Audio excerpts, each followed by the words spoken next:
Bismillahirrahmanirrahim.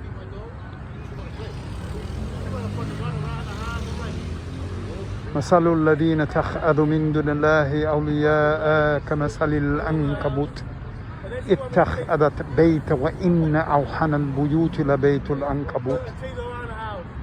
بسم الله الرحمن الرحيم. وتلك الأمثال نضربوها للناس وما يكلوها إلى العالمون.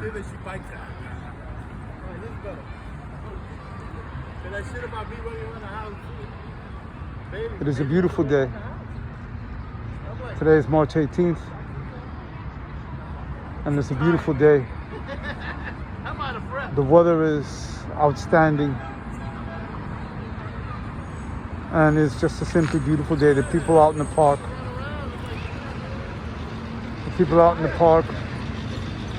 enjoying the weather, impervious and comfortably numb to the afflictions that are surrounding them that they cannot get away from. Impervious to the destruction that they are heaping upon themselves. It is incredible, but this is the nature of living comfortably numb,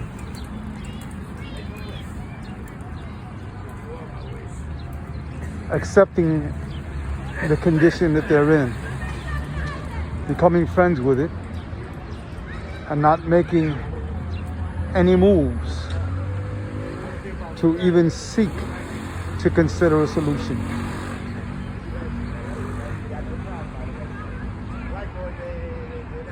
Right now, when we consider and we look at this,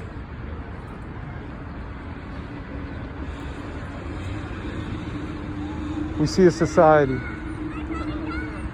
a culture that was shut down by COVID, where Allah subhanahu wa ta'ala shut everything down. Where He shut down the means of entertainment and social interaction. Where all these things have been cut off, the things that the human being lives to enjoy in his trek of escapism of life. Allah shut it down.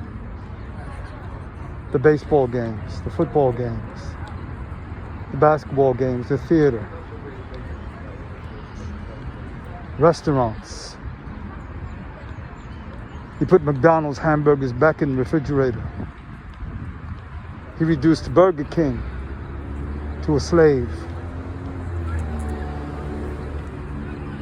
And man still does not consider the impact, what it meant, what the trial and tribulation that he went through, what it meant, its significance, to try to accept the change. But with human beings, change never comes. They become comfortably numb in doing what they do. They accept their destruction. They make friends with their destruction. They adopt their destruction. Case in point,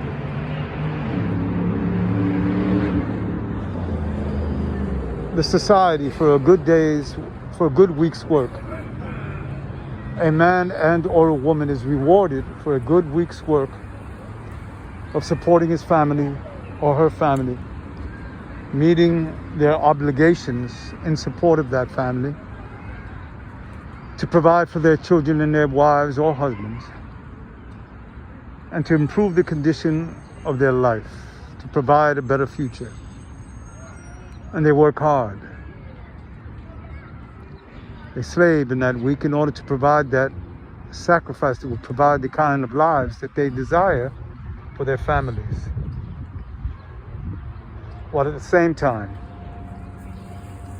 they are bombarded by commercials of Budweiser, Corona, Heineken,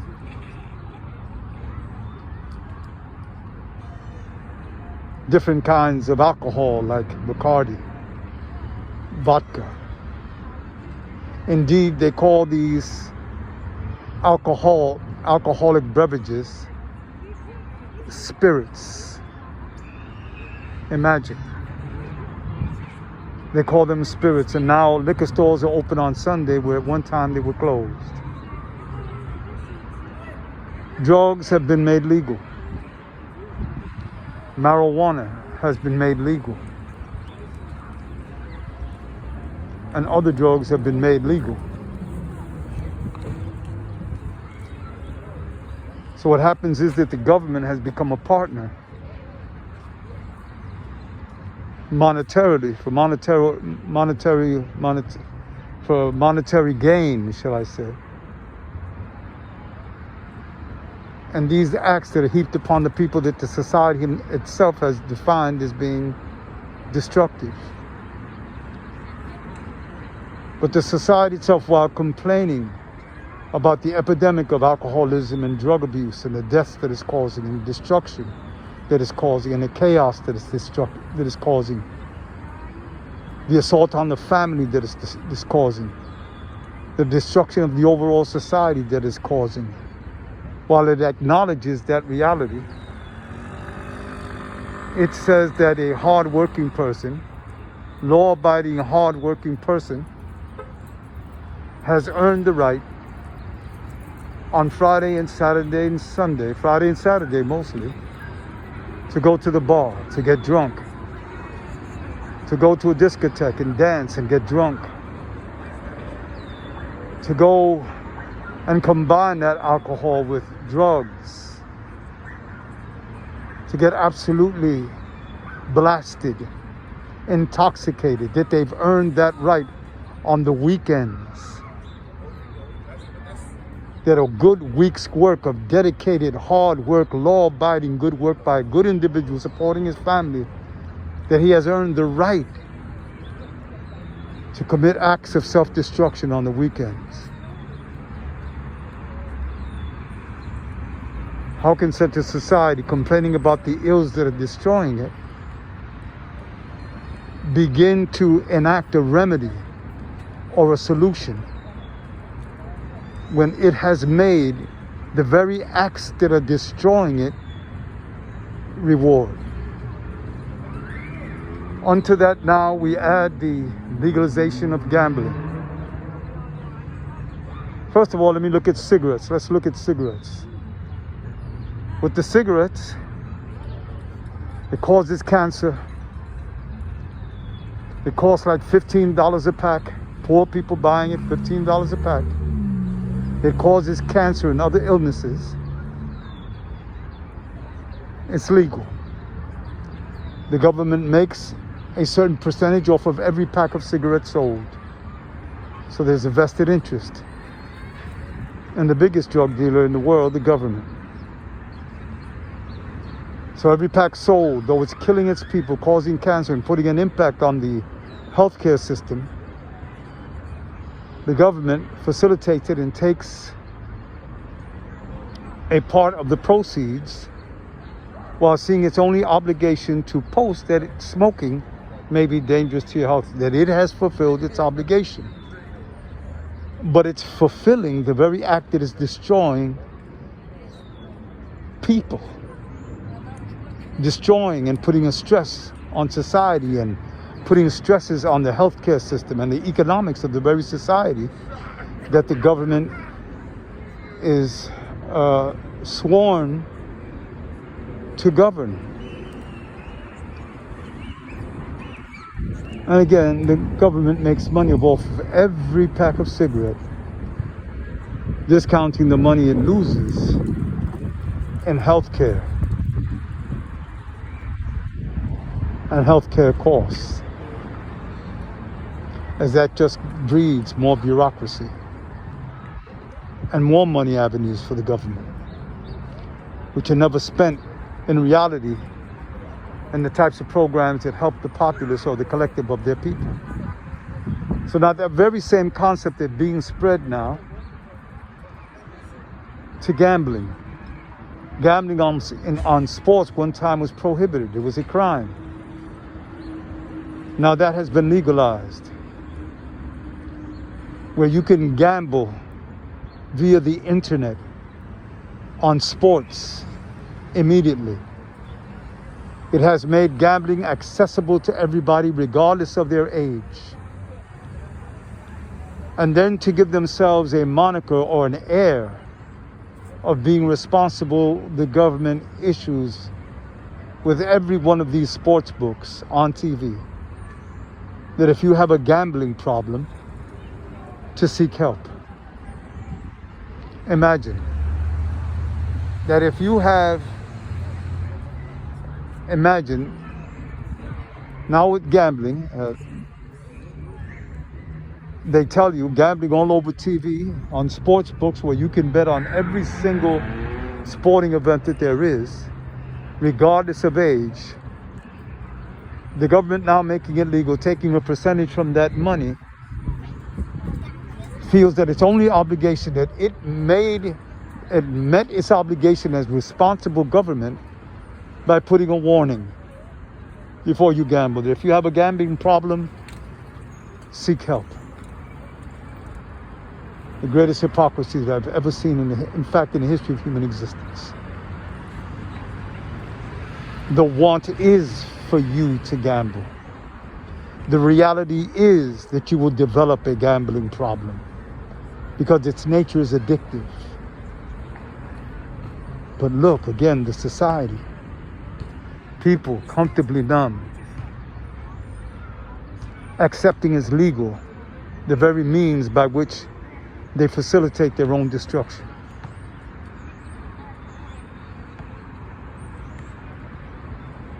So this is something that is prevalent. And you see it. Because this society that denies the active existence and participation of God into its society. It denies it. It sees God as a threat to the freedoms that define this society. So God is seen as a threat. And therefore, the onus becomes monetary gain at all costs. Fulfilling whatever desire people may have, no matter the destructive effect that it may have on the individual or the collective. And it continues. The things that the very government identifies destroys the moral and social structure of its collective, the government legalizes and profits from. How can you get out of that condition? This is because it denies God. It sees God as a threat to the creed that denies democratic, liberal freedoms, while the people suffer. They suffer without knowing, comfortably numb, aiding in their own destruction, never feeling, never understanding that they are actively participating voluntarily in their own destruction at the behest and facilitation of their own government. So this is what you see. We're coming out of COVID. Instead of people right now realizing what COVID was and the impact that it was, and seeing the power of God over his creation,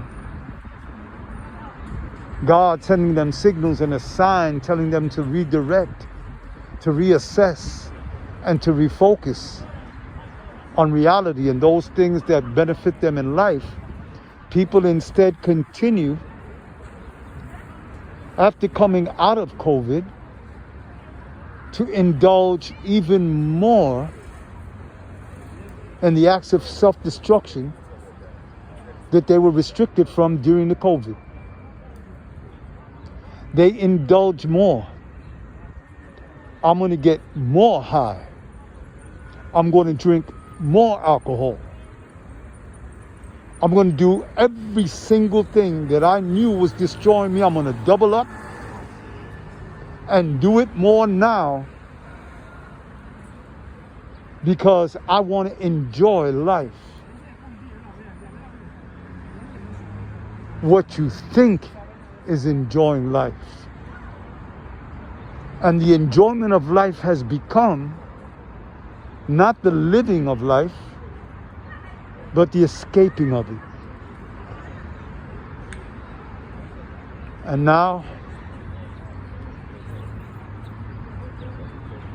the sickness will metastasize itself.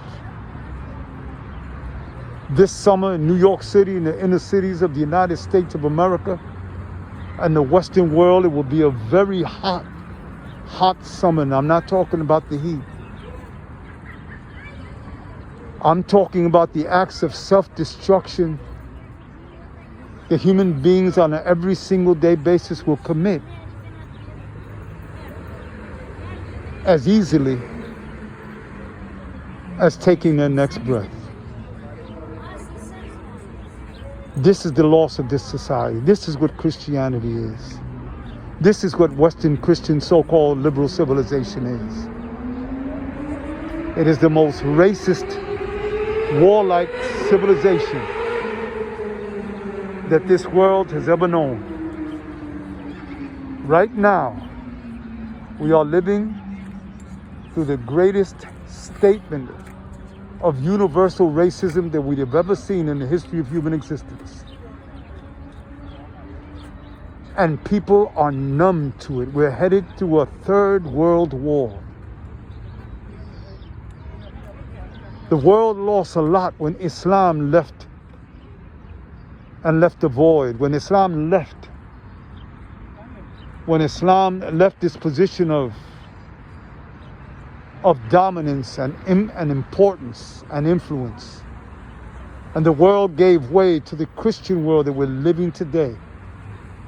Truly, the world has lost a lot. And it continues to suffer. Me as a Puerto Rican, as a Hispanic, even in the rituals that we follow. This is just another example. In the rituals that we follow, on Christmas,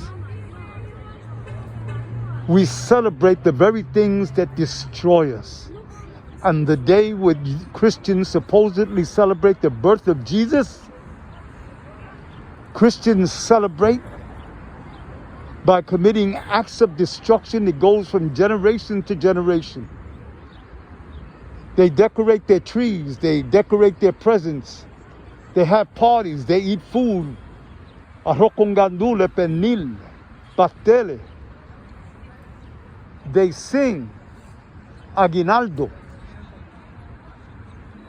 They sing songs like Si no me dan de beber, lloro, si no me dan de beber.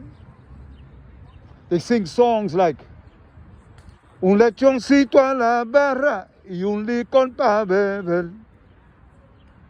In both cases, they're celebrating the consumption of alcohol,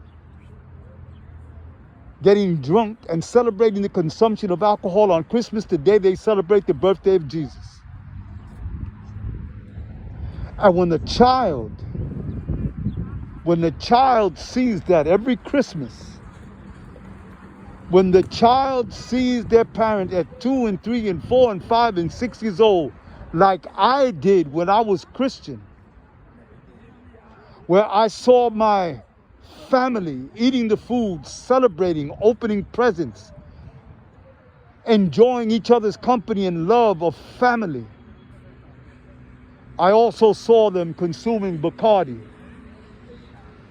I also saw them consuming vodka.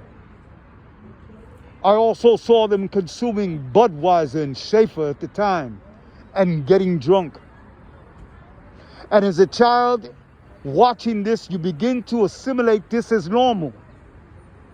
The very acts that are destructive being celebrated on Christmas, you see the consumption of alcohol being normal. So as you grow up, you're 5, 7, 8, 9, 10, 12 years old. And you all, at the age of 13, you say, let me have a shot of Bacardi. At 13, under the Christmas tree, while watching your parents get drunk, while watching your family get drunk, while watching them celebrate Christmas, the child grows up believing that it's normal. At 17, the kid goes out into the street, seeing his parents celebrate Christmas with Bacardi and Heineken. The kid goes out into the street at 17. The father said, "You can't drink. You're too young to drink." The kid goes into the street. He gets high with his buddies.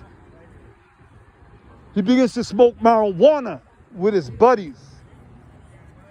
He begins to see that what he couldn't do at Christmas with his family, he can get high in the streets with his buddies. At 18, he's killed in the street, shot dead in the street for selling drugs. The parent then, every Christmas then, the parent becomes sad, and they become sad and they cry, "Coño, mi hijo lo mataron." And the parent raises a glass of Bacardi and say, "Coño, mataron mi hijo." And he raises the bottle of Bacardi and drinks it, never understanding that he was the one that killed his son. Every Christmas, when he raised the bottle, when he opened the present, every New Year's, when at 12 o'clock he opened a bottle of champagne, he killed his son. The streets didn't kill him. The mother and father killed him. And this is what I mean about loss. They don't understand that death comes by your own hands. Meanwhile, it's all about the gozadera and the party. Look.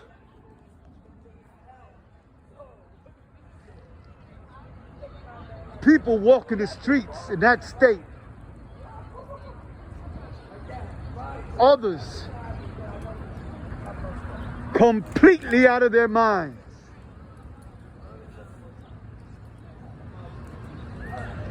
If I'm lying, I'm flying. Then you have other people that are completely insane. And they don't see it. Look, man, if I'm lying, I'm flying. Look at it.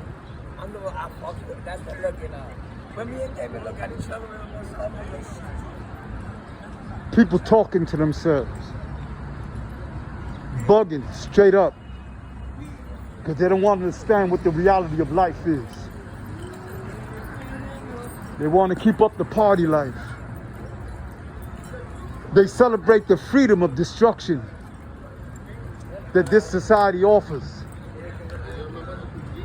But in the Quran we have guidance. When you have guidance, the Quran says, وَتِلْكَ الْأَمْثَالُ نَضْرِبُوهَا لِلنَّاسِ وَمَا يَقِلُوهَا لِلْعَالِمُونَ. We have people lost. And we have Muslims that are lost. Muslims that are lost. Completely lost. So if the teacher is lost, the student is lost, it's time to wake up. It's time to face the realities. The sirens of the police car, the sirens of distress. The sirens of distress that happen every single day in the inner cities. The sirens of distress that go off in the heads of people that they don't listen to. The sirens of distress that are going off in the heads of people that they don't listen to. It's not about police cars. This is my neighborhood. It's not about police cars.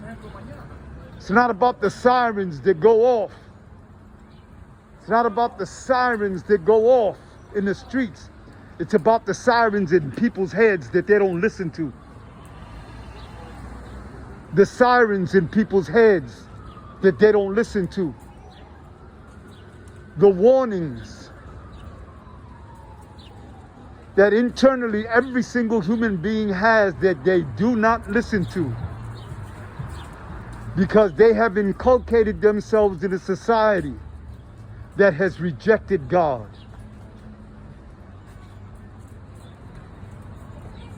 I give all praise and thanks to Allah subhanahu wa ta'ala that guided me from out of this condition.